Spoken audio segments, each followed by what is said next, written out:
இங்க ஒரு நம்பிக்கை நட்சத்திரமா இங்க இருக்கிற இளைஞர்கள் எல்லாருக்கும் ஒரு முன்னோடியா, அதாவது செய்யற தொழில மட்டும் இல்ல, அவர் படிச்ச படிப்பிலும் உங்களுக்கு ஒரு இன்ஸ்பிரேஷனா இருக்கிற நம்மளுடைய நடிகர் திரு சிவகார்த்திகேயன் அவர்களே ஒரு வார்த்தைகள் பேச அழைக்கிறேன். எஸ்கே சார், இவங்க எல்லாம் ரொம்ப கொஞ்சம் பேர் சோகமா இருக்காங்க, ஏன்னா அவங்களால பேச முடியல நேரமின்மை காரணமா.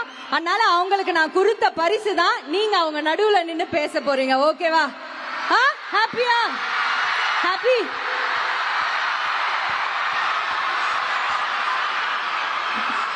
அட பாவிகளா, பேச விடுங்கயா. கியூட்டா இருக்காங்க ஒவ்வொருத்தரும். அவ்வளவு ஹாப்பி. இவ்வளவு நேரம் சோகமா இருந்தாங்க, அக்கா நான் பேச முடியாத அக்கான்னு. இப்ப பார்த்த எஸ்கே அண்ணா வந்த உடனே பரவாயில்ல, நாங்க பேசலாம், அண்ணா பேசினா போதுமா.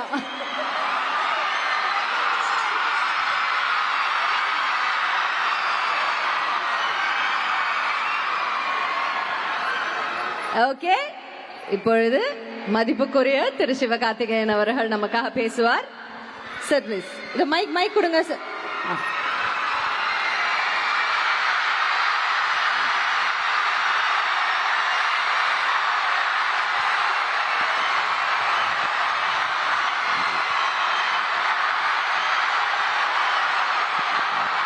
மாண்புமிகு தமிழக முதல்வர் அவர்களுக்கும், மாண்புமிகு தெலுங்கானா முதல்வர் அவர்களுக்கும், நமது துணை முதல்வர் அவர்களுக்கும், இங்கே இருக்கிற மாண்புமிகு அமைச்சர்கள், அதிகாரிகள், சிறப்பு விருந்தினர்கள் எல்லாருக்கும் என்னுடைய முதற்கண் வணக்கம். இங்கே இந்த அரங்கத்தை அதிர வச்சுக்கிட்டு இருக்கிற, மேலே உட்கார்ந்துருக்கிற எல்லாருக்கும் என்னுடைய மனமார்ந்த நன்றி. உங்கள் அன்புக்கு ரொம்ப ரொம்ப நன்றி. இந்த மாதிரியான நிகழ்ச்சியில் கலந்துக்கிறது இதுதான் முதல் முறை.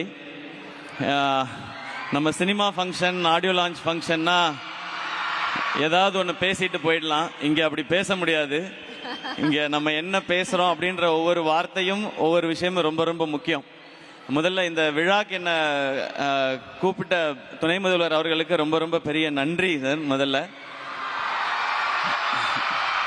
ஏன்னா நான் இந்த நிகழ்ச்சியையும் இந்த திட்டங்களையும் வாழ்த்துறதுக்காக தான் வந்தேன். ஆனால் இந்த மேடையில் இவங்கெல்லாம் பேசின கதைகள் ரொம்ப பெரிய இன்ஸ்பிரேஷனை உண்டு பண்ணியிருக்கு. இங்கேருந்து திரும்ப போகும் பொழுது இன்னும் லைஃப்பில் சிறப்பாக செய்யணும்னு தோணிக்கிட்டே இருக்கு. அப்படிதான் இருக்கு இவங்களுடைய ஒவ்வொருத்தருடைய கதைகளும், இவங்க சொல்கிற ஒவ்வொரு விஷயங்களும். இங்கே அரசு இவ்வளவு திட்டங்கள் செய்யறது எவ்வளவு நல்ல விஷயமோ அதே அளவுக்கு ரொம்ப சிறப்பான விஷயமா இவங்க எப்படியாவது படிச்சு நம்ம மேலே வந்துடணும்னு நினைக்கிறத நான் பார்க்குறேன். ஏன்னா கேடில் விழி செல்வம் கல்வி ஒருவருக்கு மாடல்ல மற்றை அவைன்னு திருவள்ளுவர் சொல்லியிருக்கிறாரு. நீ உலகத்தில் எதெல்லாம் பெரிய செல்வம்னு நினைக்கிறோமோ அதெல்லாம் விட மிகப்பெரிய செல்வம் கல்வி அப்படின்றது. இங்கே நிறைய பேர் அவங்களுடைய லைஃப் எக்ஸ்பீரியன்ஸ் சொன்னாங்க. சாப்பாட்டுக்கு கஷ்டமாக இருந்தது, போயிட்டு வர பஸ் வசதி இல்லை, நடந்து போய் படித்தோம் அப்படின்னு சொல்லி. நான் 3 வேளையும் சாப்பிட்டு தான் ஸ்கூலுக்கு போனேன். ஏன்னா எங்கள் அப்பா ஒரு வேளை சாப்பிட்டுட்டு ஸ்கூலுக்கு போய் படித்ததுனால நான் ஆட்டோலையும், ரிக்ஷாலையும், ட்ரெயின்லையும், பஸ்லையும் நான் ஸ்கூலுக்கு போனேன். எங்கள் அப்பா நடந்து ஸ்கூலுக்கு போனதுனால. ஸோ ஒரு தலைமுறையில் ஒருத்தர் படித்தா அதுக்கு அடுத்து வர தலைமுறைகள் எல்லாம் நல்லா இருக்கும்ன்றதை நான் என் குடும்பத்துல இருந்து பார்த்துருக்கேன். எங்க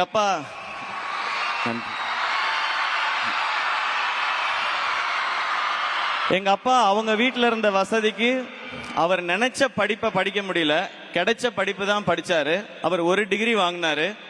ஆனா அவருடைய பையன் என்ன 2 டிகிரி படிக்க வச்சாரு, பிஇ MBAன்னு.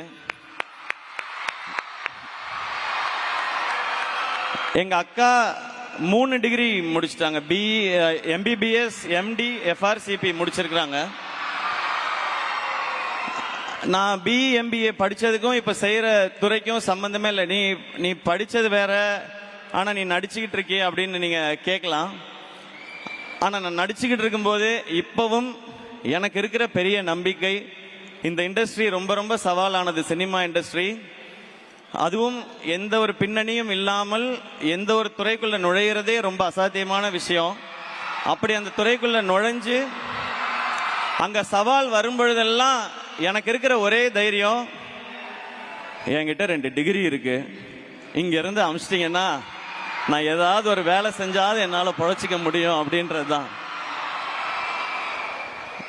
அப்படி நிறைய பேருக்கு இங்க கனவுகள் இருக்கு. எனக்கு நான் படிப்பு டீசெண்டா படிச்சேன் நான், ஆனா சினிமா மேல ஒரு ஆர்வம், அதனால இந்த பக்கம் வந்துட்டேன். ஆனா இங்க இருக்க ஒவ்வொருத்தருக்கும் ஒரு கனவு இருக்கிறத பாக்குறேன். அந்த கனவை நோக்கி நீங்க ஓடுறத கவனிக்கிறேன். உங்களுடைய ஒவ்வொரு கதைகளும் நிறைய பேருக்கு தன்னம்பிக்கையை கொடுக்குது. இன்னைக்கு எனக்கு இன்னும் பெரிய நம்பிக்கையை கொடுத்திருக்குது. இந்த திட்டத்தினால பயன்பெற அத்தனை மாணவருக்கும் என்னுடைய வாழ்த்துக்கள்.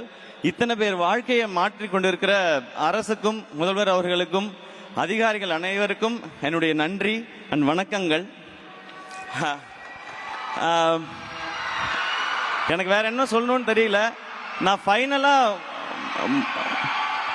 ஒன்னே ஒன்று தான் சொல்றேன்.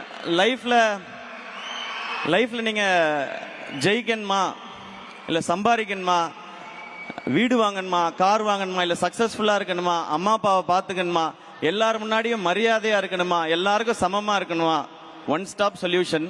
படிங்க. மார்க்குக்காக கொஞ்சம் படிங்க, வாழ்க்கைக்காக நிறைய படிங்க. நான் மார்க்குக்காக படிச்சேன், ஆனா வாழ்க்கைக்காக படிச்சேனான்னு தெரியல. அது அனுபவத்துல வருது. நீங்க மார்க்குக்காக படிக்கிற அதே நேரத்துல வாழ்க்கைக்கான தேவையானதையும் நிறைய படிங்க. இங்க இருக்கிற அத்தனை பேருக்கும் ஒன்னு சொல்லிக்கணும்னு தான் நினைக்கிறேன். உங்க எல்லாராலையும் இப்ப நீங்க என்ன செய்துட்டு இருக்கீங்களோ அதை தாண்டி ஒன்னு செய்ய முடியும். அது எதை வச்சு சொல்ற அப்படின்னு கேட்டீங்கன்னா, என்னாலே முடியும் போது உங்களால இன்னும் நிறைய முடியும். இந்த வாய்ப்பு கொடுத்த அத்தனை பேருக்கும் ரொம்ப ரொம்ப பெரிய நன்றி. இது மாதிரியான திட்டங்கள் இன்னும் பெரிய சாதனையாளர்களை உருவாக்கும். இவங்க எல்லாரும் படிச்சு மேல வரும்போது நம்மளும் ஒரு 4 பேருக்கு நல்லது செய்யணும்ன்ற இந்த விதை ஆரம்பிக்கும் பொழுதே அந்த மாதிரி ஒரு விருட்சமா ஆரம்பிக்குதுன்றது இந்த திட்டத்தோட மிகப்பெரிய பலனா பாக்குறேன். இது இவங்க பயனடைகிறது மட்டும் இல்ல, இதை தொடர்ந்து அடுத்து வர நிறைய தலைமுறைகள் இதனால பயன்பெறும்ன்றதான் என்னுடைய நம்பிக்கை. அந்த சந்தோஷத்தோட என்னுடைய உரையை முடிச்சுக்கிறேன். ரொம்ப ரொம்ப நன்றி. உங்க எல்லாரையும் சந்திச்சது ரொம்ப மகிழ்ச்சி. Thank you thank you. இவ்வளவு கைத்தட்டல்களுக்கு ரொம்ப ரொம்ப பெரிய நன்றி. ரொம்ப நன்றி. Love you all. And DD thank you உங்களுடைய அன்புக்கு. பட் எஸ்கே சார், நீங்க பேசினதெல்லாம் நான் ஒத்துப்பேன். ஒண்ணு மட்டும் ஒத்துக்க மாட்டேன். சுமாரா படிப்பேன்னு சொன்னாரு. பொய். ஜோடி ஆடும்போது MBA ஃபைனல்ல இருந்தாரு. படிச்சுக்கிட்டே ஆடுவாரு, ஆடிக்கிட்டே படிப்பாரு, படிச்சுக்கிட்டே ஆடுவாரு, ஆடிக்கிட்டே படிப்பாரு.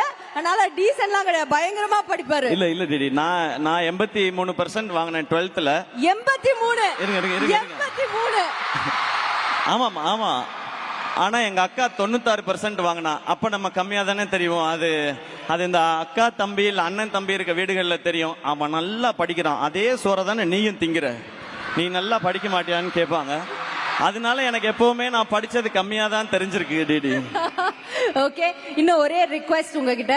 எல்லாம் என் காது கடிக்குதுங்க. ஒரே ஒரு பிக்சர் உங்களோட இந்த பிள்ளைங்க. எனக்கு ரொம்ப ரொம்ப சந்தோஷம். நீங்க நடுவுல நின்னீங்கன்னா நான் அரேஞ்ச் பண்ணி கொடுக்குறேன். ஓகேவா? இருங்க இருங்க இருங்க. யா, ஃப்ரண்ட்ல வாங்க. ஃப்ரண்ட்ல வந்து முட்டி போட்டுக்கோங்க. சில பேர் ஃப்ரண்ட்டுக்கு வாங்க. அவர் பின்னாடி நிக்கட்டும்.